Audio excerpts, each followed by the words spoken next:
മീനാക്ഷി എന്താ അവളെ വിളിക്കേ. മീനാക്ഷി മീനാക്ഷി എന്താ കാര്യം? ഇങ്ങനെ വരാൻ ഇങ്ങനെ മാറി. നീ എന്തിനാ സ്കൂളിൽ പോണേ? എന്തിനാ സ്കൂളിൽ പോണേന്നാ? പഠിക്കാൻ. ഇന്ന് റിസൾട്ട് വരുന്ന ദിവസം നിനക്കറിയാവോ? പിന്നെന്താ പേപ്പർ നോക്കാൻ? ഞാൻ എന്താ പേപ്പർ നോക്കാൻ? കണ്ടോ? ജയിച്ചു. വെറുതെ ജയിച്ചതല്ല, ഫസ്റ്റ് ക്ലാസ് ഉണ്ട് എന്റെ മോക്ക്.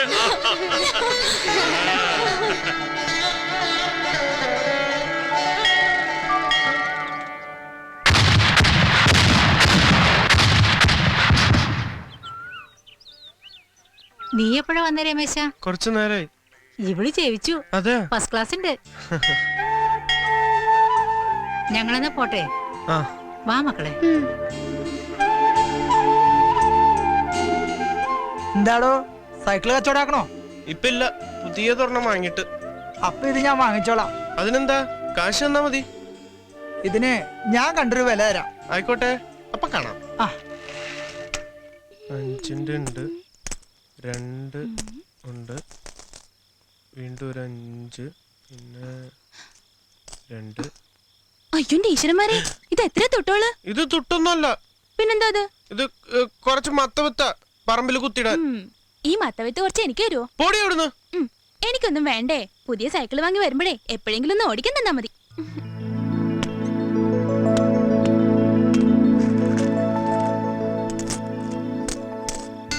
ഇതാണ് പ്രസന്റേഷൻ.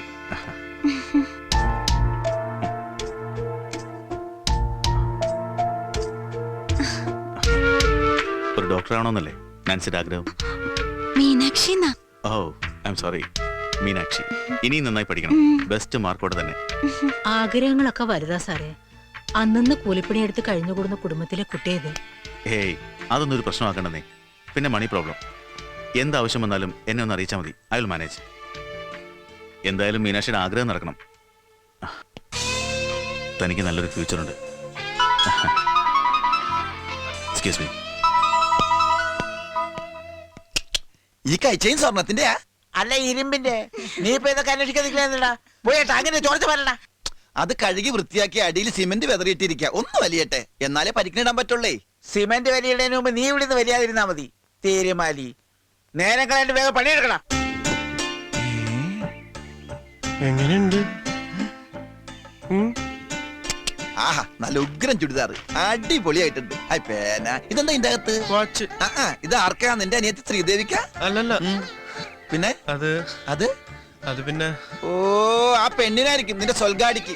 പരീക്ഷ ജയിച്ച അവർക്ക് എന്തെങ്കിലും വാങ്ങിച്ചു കൊടുക്കണമെന്നുണ്ടായിരുന്നു. പുതിയ സൈക്കിള് പിന്നെ എപ്പോഴെങ്കിലും വാങ്ങുന്നു. അതെ, നിനക്കെന്താ തലക്ക് സുഖമില്ലേ? ഉറുമ്പ് അരിമണി സ്വരുക്കൂട്ടി ഉണ്ടാക്കും പോലെ കൂട്ടിച്ചേർത്ത പൈസ എടുത്ത് ഒരു സമ്മാനം അത്രേ പോട്ടാൻ. ഇതൊന്നും ഉള്ള കണ്ണി പിടിക്കില്ലടോ. ഇതിലും വലിയ സമ്മാനം ഉള്ള കയ്യിൽ ഒരുത്തം കെട്ടിക്കൊടുത്തിരിക്കണ്, അറിയോ? നല്ല അസൽ ഒരു കൈച്ചെയിൻ, സ്വർണത്തിന്റെ. ബംഗ്ലാവിലെ പൈസക്കാരൻ കൊടുക്കുന്നത് നേരിട്ട് ഞാൻ കണ്ടതാ. അവളാണെങ്കിലോ ചില കല്യാണ പെണ്ണിനെ പോലെ കൈനീട്ടി കൊടുത്തത്. അതൊന്നും കാണണമായിരുന്നു. ഇനിയിപ്പോ അവളുടെ പഠിത്തത്തിനുള്ള പൈസയും കൂടി അയാളെ ഇറക്കണത്. ഞാൻ എന്റെ ഈ ചെവി കൂടി കേട്ടതാ. ഇത് കേസ് പോക്കാണെന്ന് എനിക്ക് തോന്നണത്. പെണ്ണാണെങ്കിലോ കൊഞ്ചു കൊഞ്ഞ് ഏത് സമയത്തോടെ തന്നെ. വാലിട്ട് കണ്ണെഴുതുന്ന ജാതിയല്ലേ, വിശ്വസിക്കാൻ കൊള്ളില്ലടോ.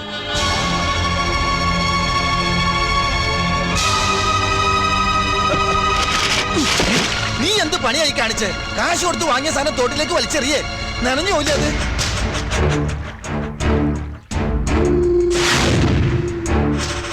അവർക്ക് കഴിക്കാനൊന്നും കൊടുക്കണ്ടേ? ഇത് എന്നെ ഇപ്പൊ കഴിക്കുന്ന സംശയമാ. നമ്മളെ പോലെ നടക്കുന്നിടത്തുനിന്ന് കിട്ടിയത് വാരി വലിച്ച് കഴിക്കുന്ന കൂട്ടരല്ല ഇത്. തമ്പുരാക്കന്മാരാ. അവർക്കൊക്കെ എല്ലാത്തിനും ഒരു ചിട്ടവും കൃത്യമൊക്കെ ഉണ്ട്. വേഗം കൊണ്ട് കൊടുത്തോളൂ. എല്ലാം ഒരുക്കിയില്ലേ?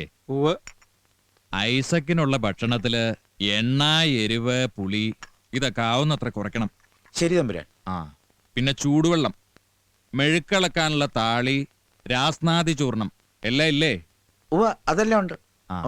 എന്നാ പിന്നെ താമസിക്കണ്ട. ശരി. അമ്മായി എന്തായി പറയുന്നത്? പെൺകുട്ടികൾ ഇത്രയൊക്കെ പഠിച്ചാൽ മതി. ഇതുവരെ എത്തിച്ചതന്നെ ധാരാളം. അവക്ക് പഠിക്കണമെന്നുണ്ട് മാധവ. ഇനിയിപ്പോ നിനക്ക് ബുദ്ധിമുട്ടാണെങ്കിൽ ഞങ്ങൾ പഠിപ്പിച്ചോളാം.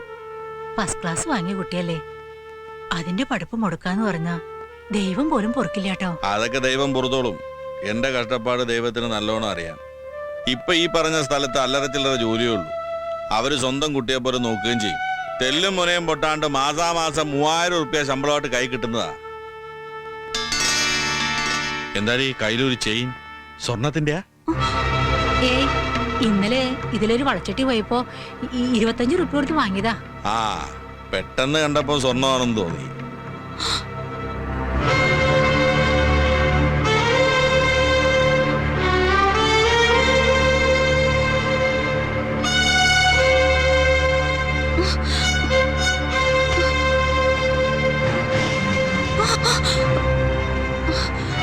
അയ്യോ എന്തിനാ ഇപ്പൊ ഇങ്ങോട്ട് വന്നത്?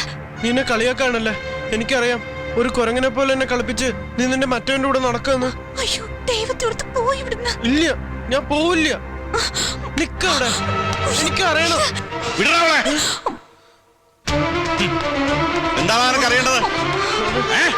ഞാൻ വീട്ടിൽ കയറി ഒന്ന് പെമ്പിളാരെ കയറി പിടിക്കുന്നതാ.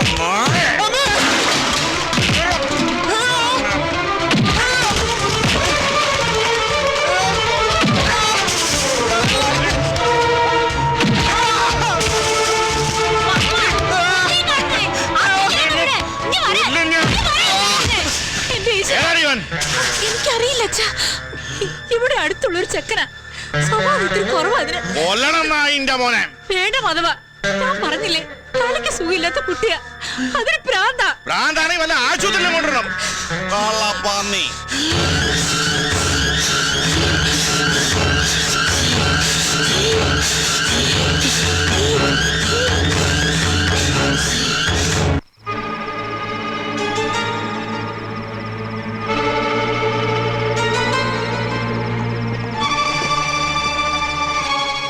നിന്റെ വിഷമം എനിക്കറിയാം. നിനക്ക് അടി കിട്ടാനുള്ള കാരണക്കാരൻ ആ പടക്കാരൻ തെണ്ടിയാ. പക്ഷെ നീ തളരരുത്, പിടിച്ചു നിൽക്കണം. എവിടെ പിടിക്കാൻ? അവന്റെ പൊള്ളച്ചെങ്കിന് തന്നെ. നമ്മൾ പിടിക്കണ്ട, പിടിപ്പിക്കണം. അതിനൊക്കെ വഴിയുണ്ട്. എന്ത് വേണമെന്ന് എനിക്കറിയാം. മുള്ളിനെ മുള്ളുകൊണ്ട് തന്നെ എടുക്കണം. അതാണ് പ്രമാണം.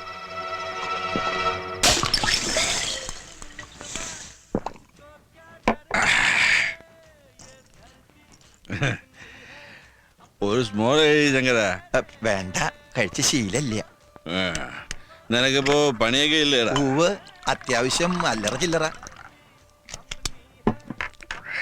നീ വന്നെന്തിനാണ് നിന്റെ അടുത്ത് ഇതുവരെ പറഞ്ഞില്ല? അത് എങ്ങനെ തുടങ്ങണമെന്ന് ആലോചിച്ചിരിക്കായിരുന്നു. എന്നോടൊരു കാര്യം പറയാൻ എന്തിനാടാ ഇത്ര ആലോചിക്കുന്നത്? നീ പറയേ. അത് പിന്നെ മാധവേട്ടൻ ദേഷ്യപ്പെടുകയൊന്നും ചെയ്യരുത്. അല്ല, വഴക്കും ബഹളമൊന്നും ഉണ്ടാക്കരുതെന്ന് പറഞ്ഞതാ. ഇല്ലടോ, പറയേ.